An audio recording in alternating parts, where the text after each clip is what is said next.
윤석열 전 대통령의 재구속 여부를 가릴 영장 심사가 오늘 오후에 열렸습니다. 조금 전 받은 속보에 따르면 현재는 잠시 휴정에 들어가서 8시에 재개할 걸로 보이는데요. 윤 전 대통령에 대한 구속 여부 오늘 밤이나 내일 새벽에 나올 걸로 예상이 됩니다. 네, 영장 심사에서 무엇이 쟁점이 됐을지, 어떤 결과가 나올지 임주혜 변호사와 함께 전망해 보겠습니다. 어서 오세요. 네, 안녕하세요. 예, 안녕하십니까. 내란 특검이 청구한 66쪽 분량의 구속영장에 5가지 혐의가 적시가 됐습니다. 오늘 영장 심사에서 이 5개 혐의에 대한 소명 여부는 물론이고 또 증거인멸이나 도박 염려 등 구속영장 사유를 두고 양측 공방이 길게 이어지고 있을 걸로 예상이 되는데 특검팀이 변론을 위해서 준비한 PPT 자료만 178장 분량이라고 하고 이거를 이제 다 하나씩 살펴보고 양측 입장까지 들어보려고 하면 지금 저희가 전해드린 것처럼 휴정에 들어가고 재개하고 나서 끝날 때까지 시간이 좀 상당히 오래 걸릴 걸로 예상이 됩니다. 예측해 주신 것처럼 구속영장 실질 심사에 들어가는 시간 자체가 예. 이전보다도 훨씬 길어질 것으로 전망이 됩니다. 일단 특검 측에서 준비한 자료만 해도요. PPT 자료가 178페이지입니다.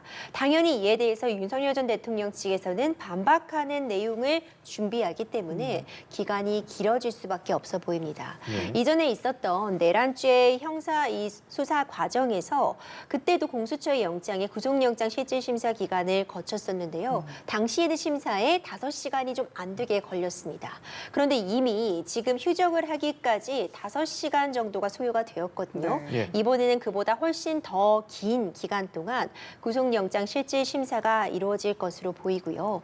그렇다면은 당초 예상됐던 것처럼 오늘 중에 구속 발부 여부가 결정되기는 현재로서 물리적으로 이제 판단할 시간이 좀 걸리기 때문에 내일로 넘어가지 않을까. 내일 새벽이 돼서야 결론을 알 수 있겠다. 이런 판단까지도 가능해 보입니다. 네, 자, 이번 영장에는 이제 크게 5가지 혐의가 포함되어 있습니다. 하나씩 좀 살펴보면 좋을 것 같은데요. 또 그중에서도 법원이 좀 가장 무게를 둘 가능성 있는 혐의, 좀 어떤 부분이 있겠습니까? 이 특검에서 제시하고 있는 이 구속영장 청구서를 보면 이제 크게 보자면 5가지 혐의입니다. 그러니까 체포영장 집행을 저지한 혐의, 이것이 특수공무집행 방해가 되고요. 네. 이 12.3 비상계엄 선포 과정에서 국무위원들을 누구는 부르고 누구는 부르지 않은 부분, 이와 관련해서 참석하지 않은 국무위원들에 대한 심의표결권이 침해된 부분이 직권남용 권리행사 방해다. 이 점이 문제가 됩니다. 네. 그리고 한덕수 전 총리에게도 동일한 부분이 문제가 되는 건데 사후 계엄 선포문을 작성하여서 마치 당시에는 이런 선포문이 만들어지지 않았는데 나중에 시기적으로 이것을 거쳤던 것처럼 허위 공문서를 작성했다는 부분도 문제가 되고 있습니다. 또 이제 뿐만 아니라 이제 해외 공보 관련된 부분에서 허위 사실을 적시한 부분이라던가 비화폰 서버 삭제를 지시한 혐의, 이런 부분들을 지금 크게 보자면 문제가 되고 있는 것이거든요. 각각의 혐의가 사실 내란죄보다는 중하지 않다고 평가될 수도 있지만 굉장히 중형이 선고될 수도 있는 혐의이기 때문에 특검 측에서는 굉장히 방대한 자료를 준비함으로써 일단 각 혐의가 어느 정도 범죄 혐의가 소명이 되었다는 점 지금 강조하고 있으리라고 보고요. 증거인멸 우려에 대해서 적극적으로 주장을 펼치고 있지 않을까 생각이 됩니다. 네. 예. 이 구속영장 심사에서 핵심이 증거인멸 우려가 있냐는 것일 텐데 계엄 선포문 사후 작성 및 폐기랑 비화폰 통화 기록 삭제 지시 의혹이 소명될 경우에는 그 자체로 증거인멸 시도가 있었다고 볼 수 있겠습니까? 특검 측에서는 그 부분을 강조하고 있습니다. 예. 특히 최근에 일부 이 관련자들의 진술이 미묘하게 변화했다는 부분이 그 영장 청구서에도 담겨 있었습니다. 네. 특히 윤석열 전 대통령의 최측근으로 분류되어 있었던 김성훈 경호처장 같은 경우에도 관련해서 변호인이 포함되어 있을 때, 윤석열 전 대통령의 변호인이 함께했을 때와 함께하지 않았을 때의 김성훈 차장의 진술이 미묘하게 변했다는 내용들, 이런 부분들을 근거로 해서 이번에 윤석열 전 대통령이 구속되지 않으면 그 자체로 다른 관련자들의 증언, 진술에 영향을 줄 수 있다. 이 부분이 증거인멸의 우려가 있는 것이다라고 강조를 하고 있거든요. 그리고 이 과정에서 비화폰에 대한 서버를 삭제 지시한 혐의가 그 자체가 증거인멸이자 증거인멸의 우려가 높다고 볼 것이고 또한 계엄 선포문의 사후 작성 및 폐기 이것도 증거인멸이자 추후에도 이런 행동을 한다면 그 자체가 증거인멸의 우려가 매우 높다고 볼 수 있기 때문에 구속이 필요하다는 점을 강조하고 있는 것으로 보입니다. 네, 지금 이런 가운데 윤 전 대통령 측은 혐의를 전면 부인하고 있고 또 그동안 또 소환에 응했다는 점을 들어서 방어권을 강조하고 있습니다. 그런데 좀 앞서 출석 방식과 시간을 두고 뭐 9시냐 10시냐 이렇게 줄다리기를 하면서 이런 것도 있었는데 이런 전후 상황이 구속 필요성 판단에 좀 영향을 줄 수 있겠습니까?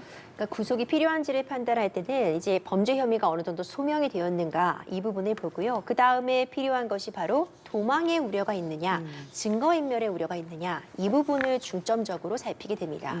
근데 구속영장 실질 심사라는 것은요. 어찌 보자면 피의자를 위한 절차입니다. 네. 구속 상태에서 앞으로 수사와 재판을 받는지 아니면 불구속 상태에서 받는지는 굉장히 큰 차이, 방어권의 행사에 있어서 중대한 영향을 끼칠 수 있기 때문에 적어도 법관이 피의자의 이에 대한 의견을 직접 들어보겠다고 하는 자리가 바로 구속영장 실질심사입니다.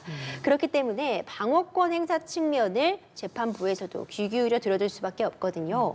그러니까 윤석열 전 대통령 측에서는 이런 시간 같은 부분도 적극적으로 출석을 하기 위해서 조율을 한 것이다. 네. 이렇게 이야기를 할 것이라고 보고요.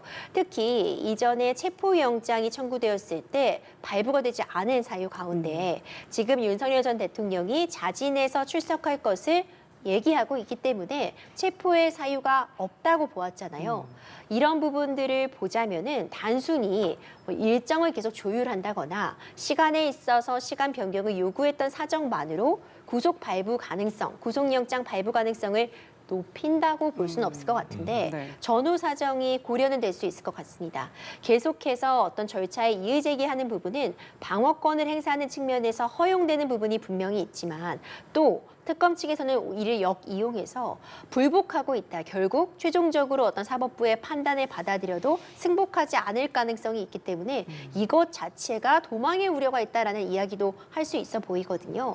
결국 단순히 일정 변경을 요구했던 사정만으로 구속영장 발부 가능성을 전 높인다고 보진 않지만 네. 이 전후 사정들이 참작은 될 수 있다. 이 정도로 볼 수 있을 것 같습니다. 예. 그러면 윤 전 대통령이 한 차례 구속이 됐다가 법원의 구속 취소 결정으로 풀려나기도 하지 않았습니까? 지난 3월이었는데 그 점은 이번 구속영장 심사에 어떤 영향을 줄까요? 사실 별개의 구속영장 실질심사라고도 볼 수 있지만 저는 영향은 분명히 줄 것이라고 봅니다. 그러니까 내란죄의 수사 과정에서 공수처에서 구속영장이 청구가 되었고 발부가 되었는데 구속 취소 결정이 있었습니다. 당시에 그 구속 취소 사유로는 이 구속기간의 계산, 이 산술 방식의 문제점도 있었고 공수처의 수사권 논란 부분, 그러니까 형식적인 부분을 제대로 밟고 가지 않으면 나중에 더 큰 문제가 있을 수 있다라는 점이 강조가 됐었거든요. 네. 이번에는 사실상 수사권 논란 부분은 있지 않을 것입니다. 이 특검에서 이 특검법에 따라서 수사가 이루어지고 있기 때문에 수사권이 있음이 분명해서 어떤 수사권 논쟁 같은 부분이 벌어지지는 않겠지만 한 차례 이미 구속 취소 결정이 있었기 때문에 다시 다른 사유로 구속을 하려면 형식적이나 실질적인 부분들의 요건을 모두 충족함은 물론이거니와 어떤 흠결도 없이 진행하고자 하는 것이 특검 측의 어떤 의중일 거라고 판단이 되기 때문에 사실상 이전에 구속 취소 결정이 있었다고 해서 이번에도 구속영장 발부가 어렵다. 이렇게 볼 수는 없겠지만요. 오히려 구속 취소 결정이 있었기 때문에 구속영장 청구에도 더 신중했을 것이고 발부의 과정에 있어서도 충분히 더 검토하고 신중할 것이다. 이렇게는 간접적인 영향은 있지 않을까 생각이 됩니다. 네. 자, 이번 영장에서 특히 눈에 띄는 게 앞서 말씀을 잠깐 해주셨는데 진술 번복을 둘러싼 쟁점입니다. 특검은 강희구 전 실장과 김성훈 전 차장이 윤 전 대통령 측 변호인이 자리를 뜬 직후 진술을 바꿨다고 밝혔고요. 또 이에 따라서 회유나 압박이 있었던 것 아니냐라는 의심을 제기했습니다. 이 진술 번복이 구속영장 발부 여부를 가르는 좀 쟁점이 될 수 있을까요? 그러니까 특검 측에서는 이 부분이 굉장히 중대한 증거인멸의 사유다라고 보고 있는 것 같습니다. 네. 네. 하지만 현재 우리가 이제 확인할 수 있는 건 구속영장 청구서가 어떤 방식으로든 지금 공개가 되었기 때문에 그 내용만을 보고 있어서요. 과연 재판부는 그 내용 외에도 다른 물증들과 다른 증언들을 함께 봤을 때 어떻게 판단할지가 매우 중요해 보입니다. 일부 어떤 관련자들의 진술이나 증언은 수사 과정에서 변동이 있을 수는 있습니다. 하지만 변동된 진술이 다른 사람들의 진술이나 다른 증거들과 부합하는지 아니면 이전의 진술이 더 신빙성이 높은지는 결국 재판부가 판단 작업을 거치게 되거든요. 하지만 윤석열 전 대통령의 변호인이 함께 했을 때와 하지 않았을 때 어떤 진술에 있어서 차이점이 있었다는 부분은 다른 관련자들의 진술에 간접적으로 직접적으로 영향을 끼치고 있다는 하나지 증거가 될 수 있기 때문에 특검 측에서는 이 부분을 상당히 강조할 것이라고 보고요. 윤석열 전 대통령 측에서는 반대로 이 부분이 전혀 사실무근의 주장이다. 어떤 변호인이 영향을 끼칠 가능성은 없다는 부분을 강조하리라고 봅니다. 예. 네. 윤 전 대통령이 입장을 직접 밝힐지도 주목을 받고 있는데 아직은 저희 측으로 들어온 정보는 없는데 만약에 직접 입장을 밝힌다면 이 부분이 재판부의 판단에 영향을 좀 줄 수 있을까요? 일단 방어권 행사 측면에서 본인이 가장 자신을 잘 대변할 수 있는 부분도 충분히 인정이 됩니다. 특히 윤석열 전 대통령은 본인이 법조인 출신이기 때문에 이와 관련된 진행 순서라던가 어떤 주장의 논거를 가장 잘 아는 당사자라고도 볼 수 있습니다. 예. 직접 출석을 한 이상 저는 어떤 방식으로든 직접 의견을 피력했으리라고 보고요. 사실 직접 발언을 한다고 해서 어떻게 보자면 법관들이 더 좋게 판단을 해준다거나 하는 부분은 없겠지만 네. 만약 더 설득력 있게 얘기를 한다면 방어권을 행사하는 측면에서는 도움이 될 수 있을 것 같고 결국 법관들은 지금 나와 있는 증거들을 토대로 판단을 하는 것이기 때문에 발언의 유무가 어떤 향방을 가르는데 또 결정적이라는 역할은 하지 않으리라 봅니다. 네. 자, 윤 전 대통령은 신문을 마친 뒤에 또 서울구치소로 이동해서 구속 여부 발표를 기다리게 됩니다. 구속 여부에 따라서 또 향후 절차, 수사 일정이나 신병 처리 과정, 좀 어떤 시나리오가 전개되겠습니까? 이제 구속영장 실질 심사가 끝나고 나면요. 윤석열 전 대통령은 서울구치소에서 잠시 판단을 내릴 때까지 기다리게 됩니다. 네. 이 대기 과정을 거치게 되는데 만약 구속영장이 발부가 되면 그대로 이제 구치소에 수감이 되는 거라고 볼 수 있는 것이고요. 네. 구금 절차가 진행이 되게 됩니다. 만약 구속영장이 발부되지 않으면 그대로 자택으로 귀가를 할 수 있는 상황이라 오늘 정말 운명의 날이다. 이런 평가를 받을 만합니다. 이전과 마찬가지로 만약 구속이 된다고 하면 관련된 절차들은 진행이 됩니다. 소지품 같은 부분을 맡기고 신체 검사라던가 머그샷은 사실 이미 1월 달에 촬영이 되어 있기 때문에 또 촬영할 필요는 없어 보이긴 하는데 관련된 그런 절차들, 다른 수용자들과 동일한 절차들을 거치리라고 보고요. 그렇기 때문에 이제 바로 구금이 된다면은 어찌 보자면 오늘 이제 언론에 공개되는 모습 중에서는 입장을 펼 가능성도 특히 구속영장 실질 심사를 마치고 나올 때 있지 않을까 저는 보고 있습니다. 네. 만약에 구속이 되면은 특검에서는 어느 정도 최장 기간 며칠까지 구속 수사가 가능한가요? 20일까지 구속 수사가 가능하고요. 예. 그 이후에 구속 기소 여부를 결정하게 되기 때문에 이 20일이라는 기간 내에 기소를 할 가능성이 매우 높습니다. 어느 정도 구속영장을 청구하면서는 기소에 대한 준비도 마쳤으리라고 보거든요. 그렇다면 내란죄 이외에 특수공무집행 방해라던가 직권남용 권리 행사 그리고 이제 허위 공문서 작성 등의 혐의가 추가로 기소된다고 볼 수 있을 것 같고요. 이 외에도 사실 외환죄에 대한 부분도 지금 수사가 진행 중인데 이번에 구속영장 청구 부분에는 빠져 있었거든요. 예. 그 부분의 수사는 또 계속해서 진행되리라고 봅니다. 네, 지금 윤 전 대통령 측이 방어권을 강하게 이제 행사해온 만큼 만약 구속이 된다면 즉시 구속 적부심을 청구할 가능성 있을까요? 가능성은 매우 높아 보입니다. 네. 사실 매 단계마다 어떤 이의 제기를 하고 본인의 권리를 주장하는 건 피해자의 방어권 행사 측면에서 당연한 조치라고 볼 수 있습니다. 하지만 구속적부심을 신청한다고 해서 다른 판단이 나올 것인가를 확률적으로 보자면 그리 높지 않습니다. 구속적부심이 쉽게 받아들여지는 것은 아닌데 하지만 일전에 구속 취소 결정도 있었기 때문에 네. 단순히 어떤 수식적으로 확률이 낮다고 해서 받아들여지지 않을 것이다 단정하기는 어려워 보이고요. 윤석열 전 대통령 입장에서는 구속 기소되느냐 구속 상태가 아닌 상태 재판을 받느냐는 정말 큰 차이를 가져올 수 있습니다. 그러니까 구속 상태에서 재판을 받으면 심리적으로도 더 위축이 될 수밖에 없고요. 재판을 준비하는 데 있어서도 제약이 있을 수밖에 없기 때문에 방어권 행사 측면에서라도 구속 적부심을 신청하지 않을까 예측이 됩니다. 예. 반대로 이제 구속영장이 기각될 경우에는 특검 측에서 좀 재검토해서 다시 청구를 할 가능성도 있습니까? 있어 보입니다. 예. 만약 기각이 된다고 한다면 이제 외환죄 관련 부분이 이번에 구속영장 청구 사유에 빠져 있었는데 예. 이제 일각에서는 이제 외환죄 같은 부분은 어떤 외국과의 통모한 사정, 북한을 도발해서 어떤 12.3 비상계엄 선포의 정당성을 획득하려고 했다는 그 의도, 이런 부분의 입증이 어렵기 때문에 일단 빠진 것이다라는 이야기로 나옵니다. 이 부분도 합리적인 해석이라고 보여지지만 경우에 따라서는 특검 측이 다시 영장을 청구하기 위해 외환죄는 남겨놨을 가능성도 전 있어 보이거든요. 예. 이 외환죄에 대한 수사를 조금 더 진행하고 보강해서 다시 외환죄를 포함해서 구속영장을 청구할 가능성도 저는 충분히 있다고 보고요.